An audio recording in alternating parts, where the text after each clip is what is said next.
Bismillah ve salatu ve selamu ala Resulillah ve ala alihi ve sahbihi ve men vala. Celaleddin Suyuti rahmetullahi aleyhinin Halifle Tarihi namlı kitabındaki dersimizdeki devamında bugün Abbasiler'deki 13. Sultani halifesi El-Mu'tez Billah yani Muhammed degan bu isimlik halifeninki hayatı bilen tanışıp çıkmış. Bu adam Hicriye 252 yılda Hicriye 255 yılgacha yani tahminen 3 yıl etrafında hakimiyet peşinde tuğan. Bu adamdaki ismini asli Zübeyir degichilar bo'lgan, ba'zida Muhammed degichilar bo'lgan, lekin kunyasi Abu Abdullah. Bu Mutavekkilninki balasi. Yani Mutavekkilning balasi bo'lsa, undaqda bu Mu'tasimning nevrisi bo'ladi. Ham Harun Rashidninki avlodidan-da bu. 232-yilda tug'ilgan. Onasi Rim dedikidan. İsmini Qabiha. Çünkü aynı vaqtdagi Abbasiylar xalifeleri ichida Qabiha ismli bir necha dedeklar ayollar bor. Bunun odatdan tashqari sahip jamal go'zalligidan bularni Qabiha degan. Dehshat sat degan bo'ladi-da Qabiha degan. Yoki dehshat chiroyli yoki sat chiroyli degandek bunda mezmunni ifodalaydigan kelimalar. Musta'inni xalifelikdan g'ulab tushirayotgan 252-yili bu odamga bay'at qilingan. Şu vaqtda yaşı 19 yaş. Bundan burun hiç qanday xalife bundan kichik hakimiyet bir şey o'tmagan emas. O'zi to'lim go'zal dedi.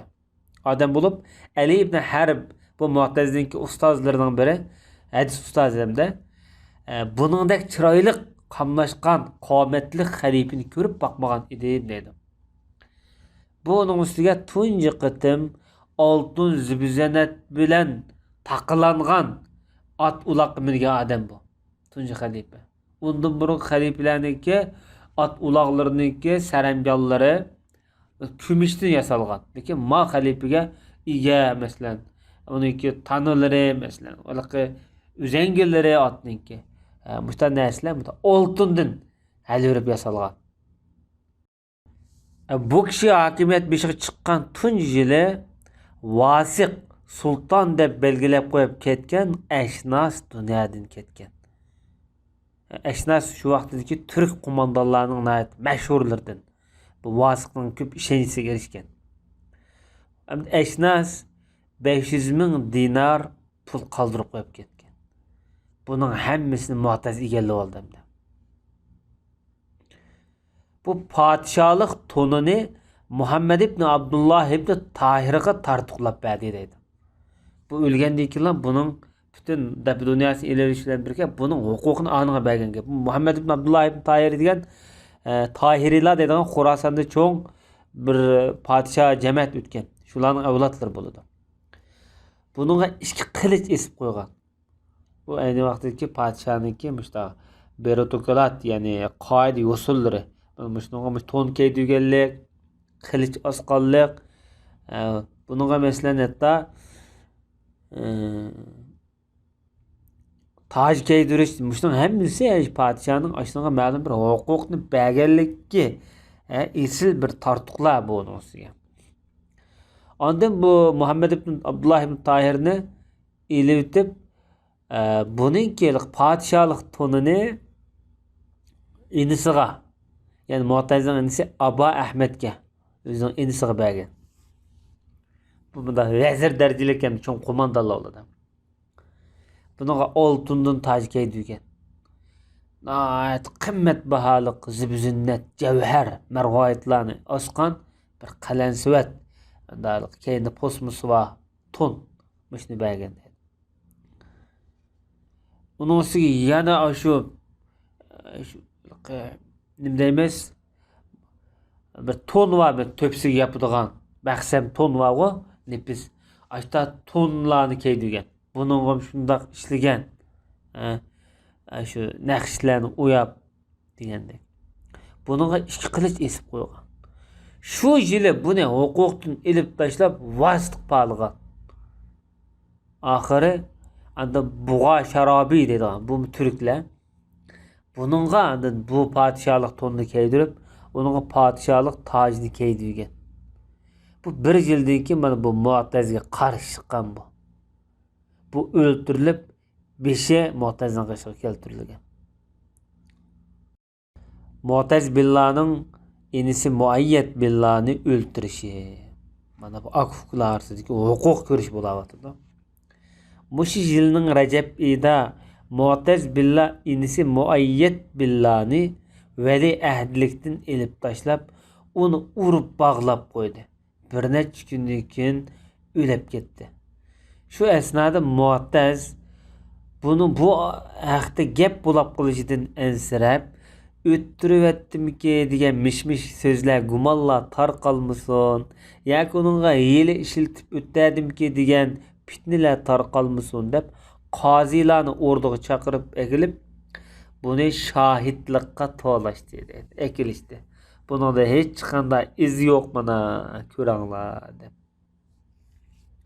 Tamoq bermay o'lib solab qo'ysa o'ladi, hamda iz chiqmay o'ladi u.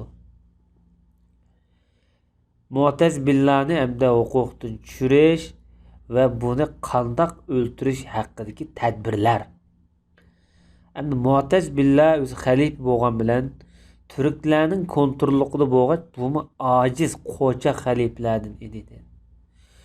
Bir qism akabir cho'ng qo'mondan turklar maslahatlashib edi. Uning qishig'i kelib dediki, xalifa maqsad buni yo'qotishdi. Bizga bir maaşimizni bergan bo'lsa, biz Salih ibn Vesibni o'ltiraylik. Bu burunqi Vesibning o'g'li edi. Bu turkning bolasi. Mu'taz bundan baqo'q dedi. Salihchi.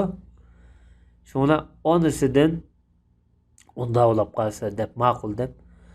Onasidan dedi. O'zining onasining yaman puli va ayol xalifaniki. Bir pul talab qildi-da, bu ish sarfiyat ishlatishga. Shu jiq pul emas, shu vaqtda 50 ming dinar pul kelamda. Bu onasi unimay och ko'zlik qilib, bexillik qilib turib oldi. Chunki shu vaqtda davlat moliyasida pul yo'q edi-da. Turklar shu vaqtda hamma to'plashib, buni hamda shu valiahdlik nima, podshoh xaliflikdan ilib tashlayli degandikan, bularga Salih, buni bayatda o'ltirmizgan Salih va Muhammad qatorliqmish kishilar ma'qul kelishdi deydi. Bu Muhammad oldingi darsimizda o'tgan bug'uning bolalari hamda burun qo'mondonlarning bolalari hozir qo'mondon bo'lib yetishib chiqqan mezgillar ekanda.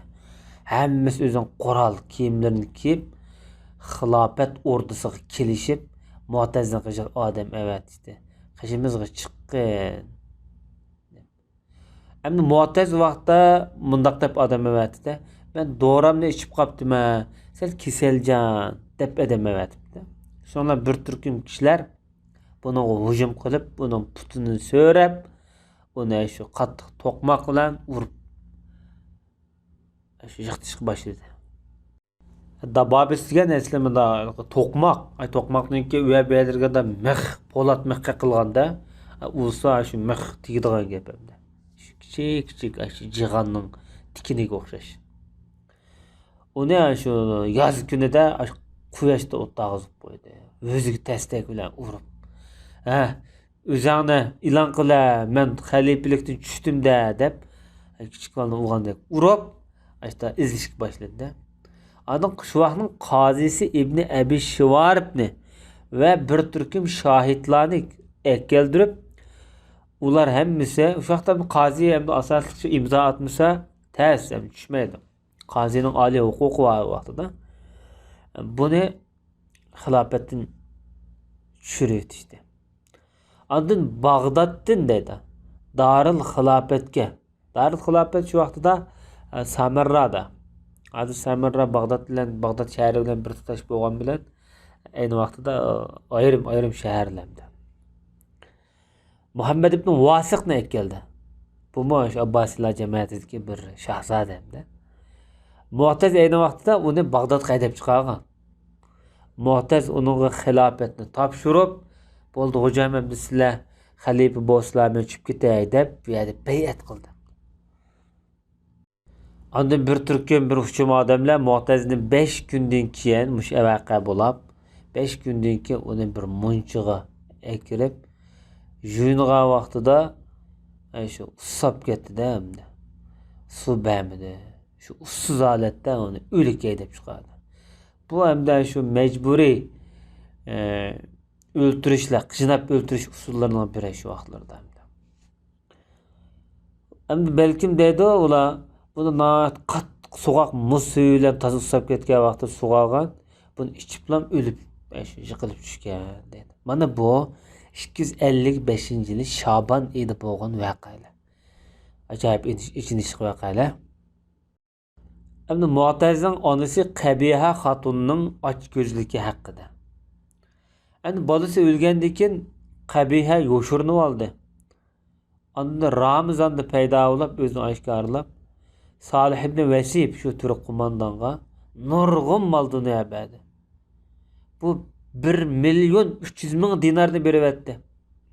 Hatta onun bir kallak oltin bor dedi. Zumrat nochkilar bor dedi. Yani bir onu da çoğun dağınlık mervayet nochkilar bor dedi. Bu saft deganlar shu ayni vaqtdagi shu ayollarning qimmatbaho narsalarni saqlaydigan shu oli isil buna Çin'e qachilari neyimiz bunu buna küçük lonqlar da endi bular. Yani birisi qizil yaqut vati deydi. Keylaja degan bir qapoq kichik bir qapoq hamda. Mokok deganimiz bunda kemchen. Şu qimmatbaho narsani saqlaydigan kemchenlar. Onundan başqa nurg'un mol dunyolar. Şu vaqtdagi hamda hatta naq puldan başqa şu zibüzünnet narsalarning o'zini şu kemchen, şu lonqa so'g'larni bilan baholasa 2 million dinar chiqqan buniki qimmati shu paytda. İbn Vesib bu ahvolni ko'rib dediki, Alloh sat rasvo qilsin buni. O'g'ilni 50.000 dinar uchun o'lim tutib bergan xotin bu. Mushunchalar mol dunyo turib mushtaq qildimma deb hamma mol dunyolarni ilib Mekkaga palib etgan. Mekkada Mu'tamad billah xalifa bo'lgan qadar Mekka turib qolgan. Keyin Samarraga qaytirib kelib 264-yili o'lib ketgan. Qaranglar. Bu ne kadar içinishli o'lim bu. Bir o'g'li 50.000 dinar bersa ana deb shunchalar yolvorib ketsa 50.000 dinarni bermay oxiri keyingi bu vazirlar, qo'mondonlar birlashib buni tushirib o'tirib bütün mol dunyolarni tortib oldi. Mol dunyo işte vaqtida, paytida ishlatilmagan mol dunyo chiqib qilinmagan. İşte o'ziga bir bala ve vaba. Eğer şu 50.000 dinarni bersa, balasi yani uzun yil hokimiyat beshda o'tasa, o 50.000 dinardan nurg'un topadi. Yani bu devirde Mu'tazilinki devirde ölüp ketgan ayet meşhur kişiler bu meşhur. Bunun için en büyüklerden Sariyus Sakati degan dağlık zahid. Bu kişinin kunyası Ebul Hasan Sariyy ibn Mughallas Sakati deb nom bilan. Bu öz devirdeki Hicriye 3. asrda yaşagan mush devirlarda en taqvo zahidlik bilan tanilgan diniy ulamalarning biri. Bu yani bir zahid Ma'ruful Karaxiyning o'quvchisi bo'lsa, keyingi davrdagi danglik zahid Alloma Junayd Bag'dodiyning ona taraf tog'isi ve ustozi bo'ladi. Bu adam tarixlarda deyishcha Bag'dodda tavhid tilini namoyon qilgan. Haq huquq masalalarida tunji qatim gap qilgan. Bu Bag'dodliklarning ayni vaqtdagi tasavvuf ulamosi deb sanalgan odam. Bu kishiniki nurg'un ustozlari zikr qilinibdi. Şagirdlerim ona bir-birine sarxil. Rivoyatlarda deyishcha bir kuni bu odam do'konda o'tirsa, ustozi Ma'ruful Karaxiy bir yetim bolani elib kelibdi-da. Elib kelib, "Mana bir do'konda kimdim bir bosh kaygizib qo'ygan" degandan keyin kaygizib qo'ydim deydi. Ma'ruf shunda xushulab ketdi deydi. Xushulab ketib, menga duo qilgan. Ma'ruful Karaxiy ayni vaqtdagi danglik zahid allomalarniki biri. Allah Teala seninki sana dünyanı 3 göstersin. Allah senin dünya huzurunu Şu tatibesson dedi. Şu dükkandan bana dünya bir xil yiqimsiz holatda qo'pab ketdi. Men hozir qadar shundaki buning hammasi ustozim Ma'ruful Karxining duo barakatlaridan deyilgan. Bu adam şu 20 yilcha şu deniz sahillarda çölbeya vallada degandek muşta yerlerde yaşap bir gün bir g'orga kiribdi-da. Ve bir ot kirse bir necha odamlar o'tdagan. Qirchurak, qarg'u, masalan, tutqoq kesilib bu yer nima ish qilyapsizlar degandikin bular debdiki bu qissa bir xil bunday aqlga sig'mag'idek qissa ekan, oyg'in demayli. Junayd Bag'dodiy bu tog'isi haqida gap qilib 78 yosh tamış tağam dedi.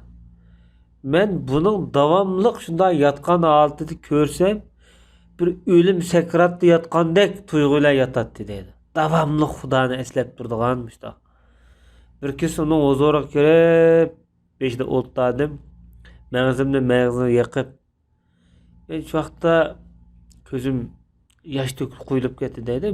Mag'ziga yoshim to'kilib ketdi. Ko'zini ochib dediki, "Kimsan?" debdi. Xizmatchilar Junayd desam, "Xo'sh." Dedim men.